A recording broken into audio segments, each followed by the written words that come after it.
Hi, everybody. This is Susie Liberatore, your branding expert and art director of Visions2images. I am an art director who has invested years mastering the digital design world and was an early insider to the digital marketing space. I learned the twists and turns of exactly how to bring that physical brand presence to the online space seamless through beautiful branding design for a variety of different businesses, ranging from corporations to small businesses and even large businesses. Today, I have an amazing person that I'm sharing a story with on my podcast. Hi, everybody. It's Susie Liberatore. Today on the podcast, I have Jennifer Jimbere. She's a business executive coach.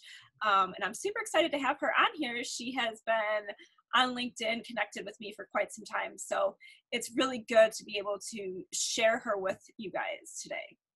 Thank you very much for having me, Susie. I look forward to sharing. Yeah, thanks for coming on. So tell me how you got started in your business and the online space. Absolutely. So I was in corporate for about 17 years in the financial services sector, and in my last role, responsible for all of the professional development of Edward Jones Canada. So I did a lot of business planning and coaching to help those advisors get to their next level. And I was building my business on the side for about 4 years. And it came to a point where we were building a coaching department to separate the training and coaching.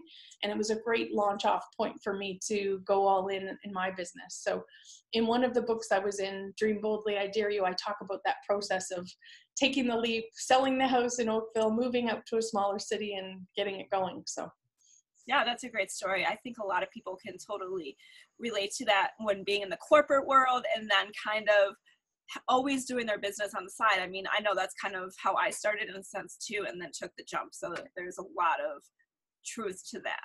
Yeah. So tell me, I know we're kind of working on some fun stuff, but tell me what you're most excited about right now in your business that you could share with everybody. I would say it's kind of, I talk about 3 levels of business. So first is financial foundations, and then profit accelerator. And the third phase is growth and scalability. So I'm really excited to be there right now, scaling the business and bringing in associate coaches to help with the customer service level that I'm aiming for.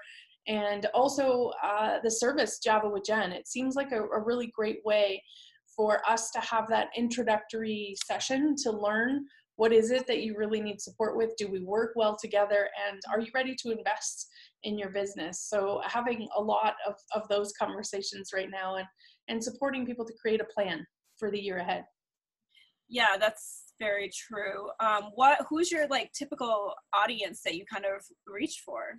Yeah, so definitely teams of 5 or more. So those that are already doing, really exceptional work and are looking for that high performance coaching to take it to the next level.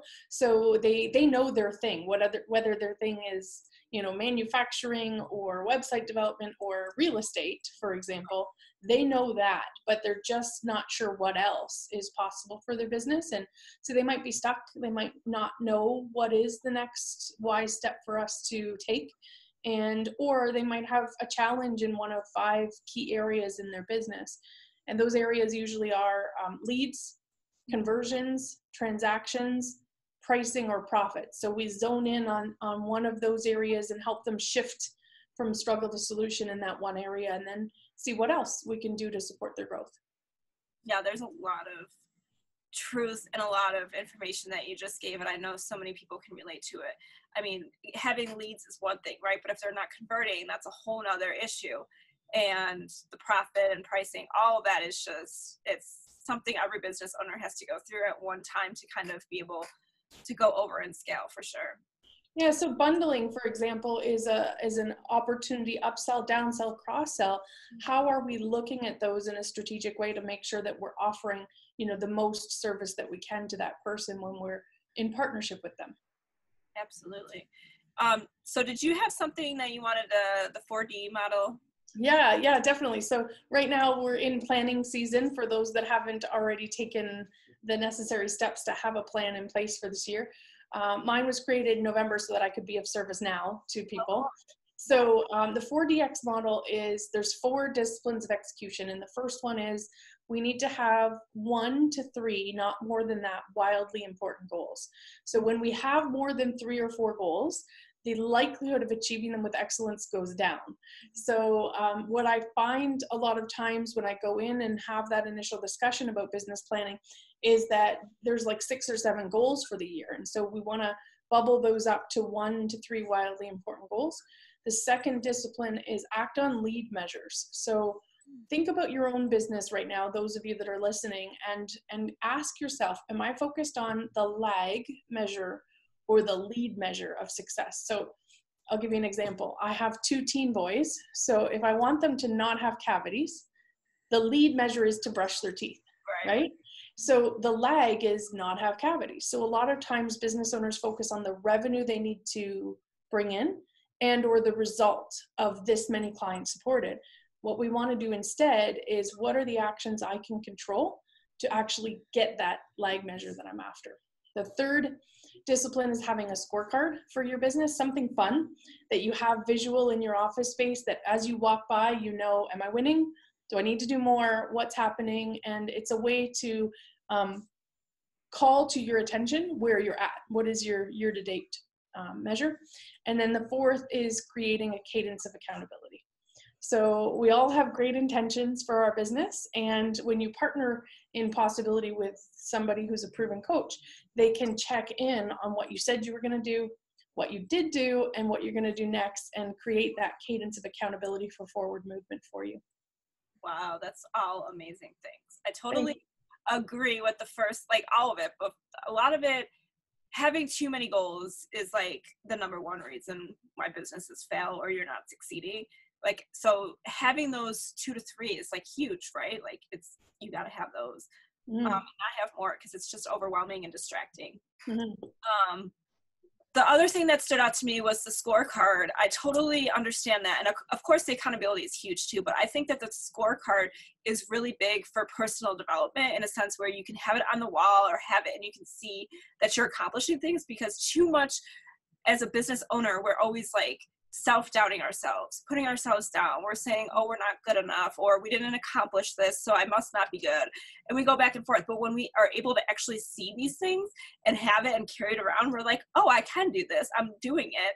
And then when your accountability partner checks in with you too, you're like, oh, you know, they're supporting you. You can both see that you're doing things. So really having that support in those 2 ways is really big, I think, as a business owner. So. And it can be depending on how it's worked out. I helped a nursing home start creating a scorecard of the overage that they were throwing out in food in the kitchen. And so that simple scorecard had them saving $1,200 a month, unexpectedly. It wasn't what I was there for. You know, I was there for leadership and employee training, and that's just my kind of bag of tricks. It's like I pull out what's needed in the moment. That's awesome. That's so good. Okay. So my last question for you is, if somebody was, it's entrepreneur world, right? Like I feel like everybody's always trying to start up and stuff. If you could give anybody advice to like go for it or what you did wrong, like tell us a little bit about what kind of advice you would give to somebody who's trying to start a company. Oh my goodness. One thing. Okay, I'm gonna try and unpack 3 things. Okay, because you know, one thing is just too hard. So first thing is, make sure the goals that you're aiming for are heartfelt. So Harvard did a research study about 5 years ago, the difference between hard, HARD goals and SMART goals. And there was thousands of people in that study, and those that had hard goals, which meant they were heartfelt and mattered to them, not just because they needed to create them, did better. So have hard goals. Hard is heartfelt, animated, required, and difficult. That's tip number 1. So tip number 2 would be follow those that you want to be trying to get to their level, right? It's success leaves cues. So success hacking matters.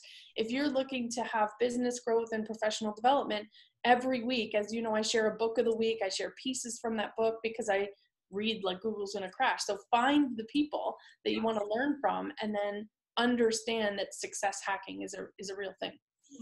Third thing is my 3 words, those anchor words that I always talk about: plan, focus, and profit.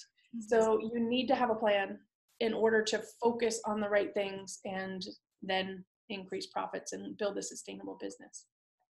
Yeah, I think all of that is very true and touching, and a lot of people can relate to that for sure. Yeah, perfect. So you have, I'll put your link in the comments below and people can connect with you that way. Is there anything else you kind of want to share or talk about with anybody that you might think is important? I would say when I did take the leap, I went all in. I built a professional website. I bought the spot for business coach in Ontario. I, put in all of the bells and whistles to make sure that when somebody came in contact with my brand, they felt that I meant business and was there to do professional work for them. So that would be my invitation to you, is to partner with a coach, partner with a branding expert, and get a mentor, because those things matter. I think within the first 5 months, I had my first coach and 2 mentors secured. So all of those things support you to have growth faster. Mm-hmm. Yeah, I like everything you said. I've heard from a couple of people, dive hard into the thing and really do it right. Mm-hmm. And I had a couple of business coaches when I first started off, but they weren't where, I don't know if it was my place or if it was them, whatever, but definitely I invested in a sales coach and then a business coach and stuff like that as time went on. But I wish I would have started it sooner so that I could have had a lot of profit quicker, I guess, because when you first start off, you don't know how to price and you don't know all of these things. You need somebody to guide you through those things. Yeah. But at the same time, you're like, I need to make money and I don't want to spend my money on that. But if you are a business, you have to take that risk. No questions asked. Yeah, I agree. I'm a big proponent of reinvesting into my business. And I think that's how I've been able to get to where I've gotten within 4 years, and 100 5-star happy clients and a beautiful office and all of these great opportunities for the year ahead. So yeah, congratulations on that. That's amazing. Thank you. Okay, awesome. So I will put the link below and they can connect with you. And yeah, thank you for coming on.